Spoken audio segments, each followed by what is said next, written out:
What do we live for? Xiefeng, July 1st, 2023. Edited by Qin Yu. Imagine there's a market 10 kilometers away from your home. You have a basket of eggs, and you can exchange them for a small lamb at the market. There are 3 ways to get to the market: walking, riding a bicycle, or driving a small car. Which option would you choose? Walking to and from the market takes a whole day. Riding a bicycle takes 3 hours, and driving a car takes only 30 minutes. Are you willing to spend a whole day on the journey, or just 30 minutes?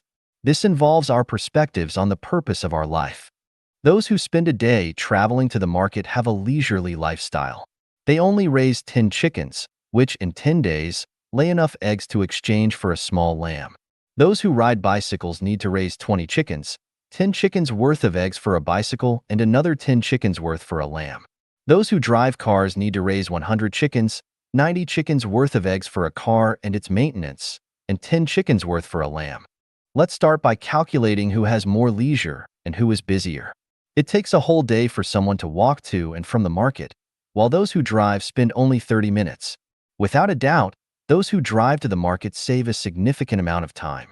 However, those who walk to the market only spend an hour each day feeding chickens, whereas those who drive spend 10 hours a day on this task, as they have 10 times the number of chickens as the ones who walk to the market. Now, let's see what these 3 kinds of people do each day. Those who walk spend most of their time sipping tea, chatting, enjoying flowers, and swimming in the river, sometimes lying on a haystack watching the changing sky and the birds flying by. Those who ride bicycles spend 2 hours feeding chickens and have some time left for tea, chats, flowers, swimming, and gazing at the sky. Those who drive cars spend 10 hours feeding chickens and have very little time for leisure activities. So, which mode of transport would you choose to go to the market? Walking, riding a bicycle, or driving a car? This leads us to the question of why we exist. If it's purely to enjoy life, choose to walk to the market. If living is about appearing better off than your neighbors, then ride a bicycle to the market. If living is about being envied by people around you, then drive a car to the market. The purpose of a watch is to tell the time accurately. So, would you choose a $3 electronic watch or a $30,000 Rolex? The purpose of a bag is to carry things. When it comes to accommodating the same number of items, would you choose the 3 yuan cloth bag? Or would you choose the 3,000 yuan Hermes bag? The purpose of a bowl is to hold food. Would you choose a $3 porcelain bowl or a $30,000 gold bowl? The simpler, more modest, and less expensive something is, the more it tends towards the primitive, bringing a leisurely and comfortable feeling. On the other hand, the more complex, lavish, and costly something is, the more it tends towards modernity, making life busier and more stressful.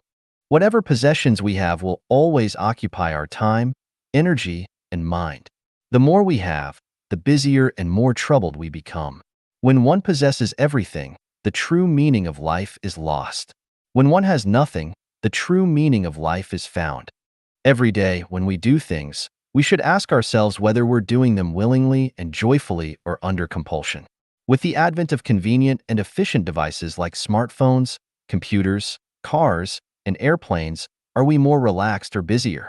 Are we enjoying life more or becoming more anxious for life?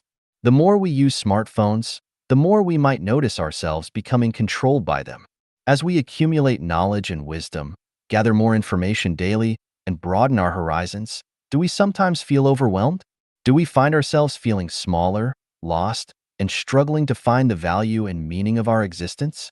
Have you noticed that we're becoming increasingly reliant on smartphones?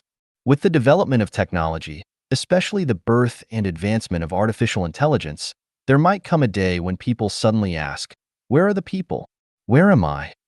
Are we conversing with ourselves or machines? In the end, it's out of our control, just like we can't part with our smartphones. It's not that we don't want to discard them. It's just that without them, we feel directionless, and even the ability to survive becomes questionable. Isn't this a colossal crisis? How can we navigate this human crisis? The answer is, only by following the way of nature. How do we follow the way of nature? The answer is, some people on this earth have already seen the crisis facing humanity and have already embarked on the path of the way of nature. Follow in their footsteps.